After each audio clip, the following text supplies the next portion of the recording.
Yeah, thank you, Chineye. Good morning, or good afternoon, or good evening to everyone from wherever you're connecting from across the world. And thank you to Limpar Global for the opportunity to be part of such a very important conversation that we're having. And of course, I'm Abiodun Odunuga. I'm the co-founder for Friends of Nigeria. Friends of Nigeria, it's a diaspora-led organization headquartered in France, but with chapters also in Germany, Belgium, and Luxembourg. And what we do beyond our diaspora engagement is also to ensure that Nigerian business stakeholders find foreign partnerships, leveraging on strategic, collaborations out of the shores of Nigeria. So we do trade missions, we organize strategic events.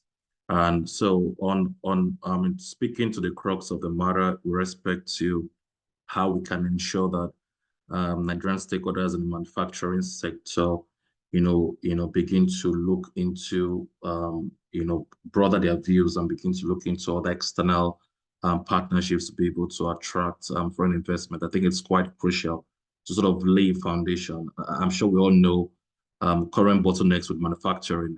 When you have the big shots such as Procter and Gamble, GSK, of course, signing out, and bidding the Nigerian market buy, then it tells us all is not well. And these challenges are not, they're obvious. The handwriters on the wall with respect to forex issues, and of course, a major part that has to do with infrastructure, route deficits, touching on power, road, ports, policy frameworks. And so in context, for instance, it's very important to mention that the manufacturing sector accounts for about 70% of global trade. So we can't talk about globalization, industrialization, and not talk about manufacturing. And even when it comes to service jobs, like people are talking about now outsourcing, BPOs, all of that, manufacturing sector still accounts for 30 to 55% of service jobs globally. So, and that puts into context, I just read on the news, I think it was a few days ago, Bloomberg saying Nigeria has dropped to fourth place, when it comes to Africa's economy, and we're coming after countries like South Africa and Egypt. So number four now. So all of these are, real, elements showing us that we need to, wake up from our slumber. OECD in 2022, did a research and they found that the manufacturing sector, for instance, contributes 60 to 70% of the jobs in OECD countries. 60 to 70% in OECD countries. And if you now bring down, cascade it down to our local, reality, home base in Nigeria, the NBS, which is Nigerian Bureau of Statistics, and SMEDAN also did a survey in 2020, and they found that an estimation of about 40 million MSMEs are in Nigeria. 40 million. And out of the total 40 million, when you look at them, they sort of comprise, or they make up 96% of the businesses in Nigeria. So when you talk about businesses in Nigeria, 96% of them are largely MSMEs, of course, and that already tells you the job creation is from them.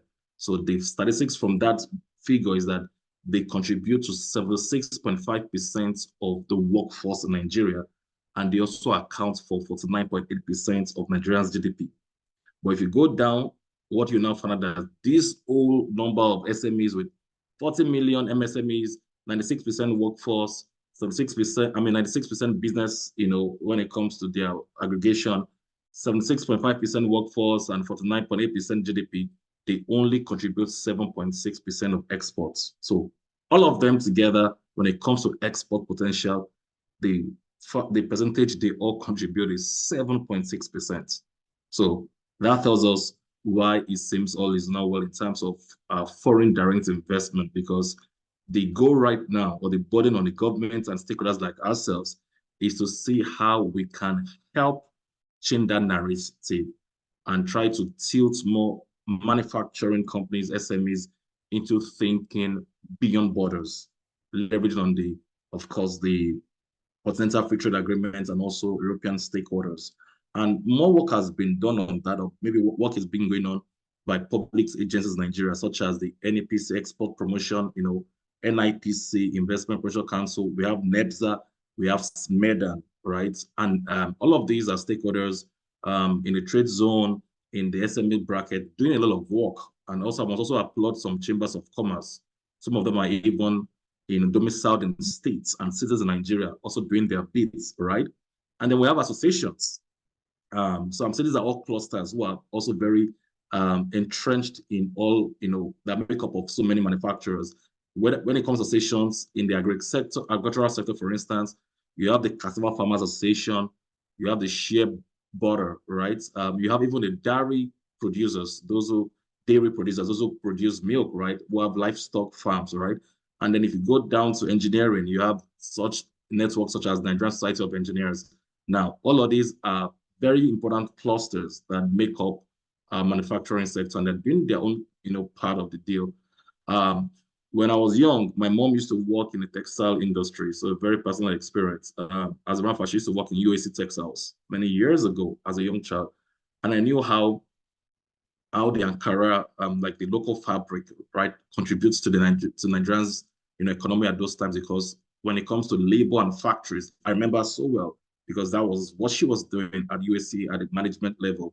And at that time, I mean, many years ago, the textile industry, for instance, in Nigeria, was ranking that the second largest in Africa. So the first was Egypt, and the Nigerian textile industry was number two, with over 250 factories. That was what Nigeria was in those years. And today, what do you have? You have the textile industry right now, predominantly dominated by small-scale farmers, having few hectares of cotton farms here and there. And so there is a part of the government, of course, that the government has a part to do. And maybe current government, of course, is already taking some steps in that direction, which is number one. We should try to, of course, lean away from subsidizing consumption. Over the years, what we do is subsidize consumption, and we've seen how much that has done to us. And that's why we're in the box where we're in right now. So the goal is to move from subsidizing consumption to subsidizing production, right? Because the former will make us as more of a poorer nation, while the latter would make us richer. And so touching as to what we can do, or what we do in Friends of Nigeria in all of these dynamics, is that we try to, put initiatives together to ensure that Nigerian manufacturers or MSMEs or SMEs can leverage on the AFCFTA agreements to be able to allow for forex earning, and most importantly, also leverage on European partnerships for financing. So as Friends of Nigeria, our major focus beyond the diaspora engagement, like I mentioned, is to foster socio-economic relations between Nigerian and European business counterparts, right? And one way through which we do that is our flagship event that we do every year called Spotlight Nigeria Business Forum. Now, Spotlight Nigeria Business Forum has grown to become the foremost annual event that brings together Nigerian and European business stakeholders to concretize deals. The word there is concretize deals.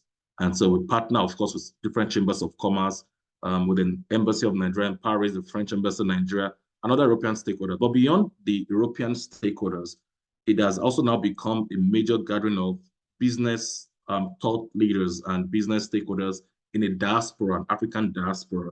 We know France, for instance, Nigeria probably is even, we're part of the Nigerian diaspora of the minute, network, because of course, based on colonial history with France, right, we don't have as much affinity compared to Francophones, but we have such a strong, formidable Francophone and diaspora network in France. So Nigerian companies will come for that event or that engagement are able not to just leverage on the European partners that they can sign deals with, but also tap into the Francophone and diaspora, business ecosystem to be able to leverage on the AFCFTA, right, and be able to do business in Africa. And so we do that, and we've done this for the past 6 editions. So what I'm going to do in a short right now is just to show us a sort of, I'll share my screen and sort of a quick slide prepared that just details the past 6 editions. This year we'll be having the 7th edition of Spotlight Nigeria. It's going to be in Paris. And of course, you're going to have attendance from top companies and manufacturers in Nigeria. Here's what a summary of what Spotlight Nigeria is. We've had 6 editions so far. The first edition was in 2014, right? And of course, we didn't have for 2 years because of COVID pandemic. And so far we've done 6 editions, and in few words or in a snapshot, so far we've had over 700 businesses attend Spotlight Nigeria. We've had impacted over 8,000 organizations. We're with partnership with our media partners, both in Europe and in Nigeria. We've been able to reach over 1 million organizations through our media spread. And when it comes to delegations that attend events, we've had delegations from over 12 countries every year. And in terms of deals associated with companies that have come to Spotlight Nigeria, we're counting over $1 billion, €1 billion when it comes to deals by companies who have attended Spotlight, right? And of course, like I mentioned, we have 100% owned diaspora, businesses that also attend. Here are just a snapshot from companies that have attended in the past. As you can see, premium on this slide, you have African Internet Group.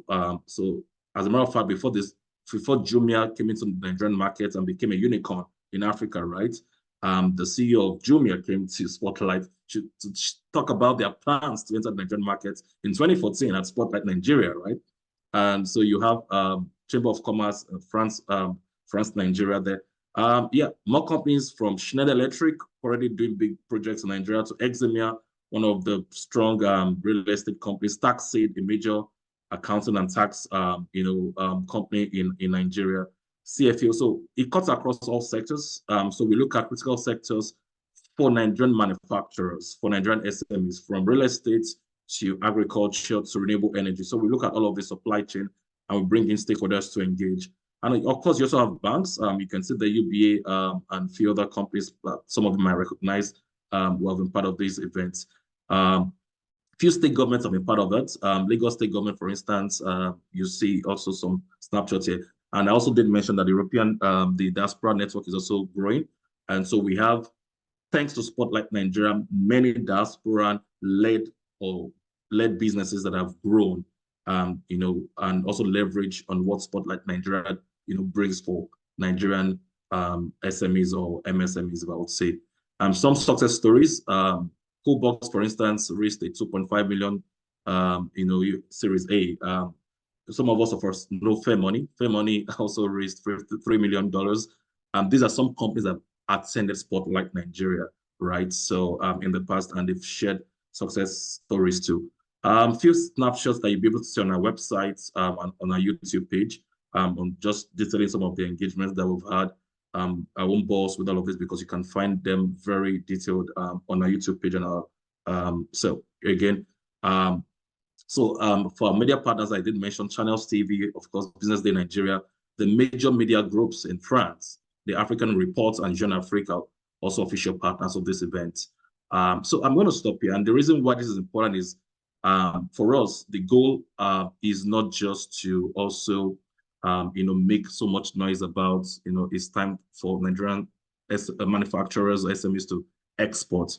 We have sort of created so many initiatives that the manufacturers and the SMEs can leverage on.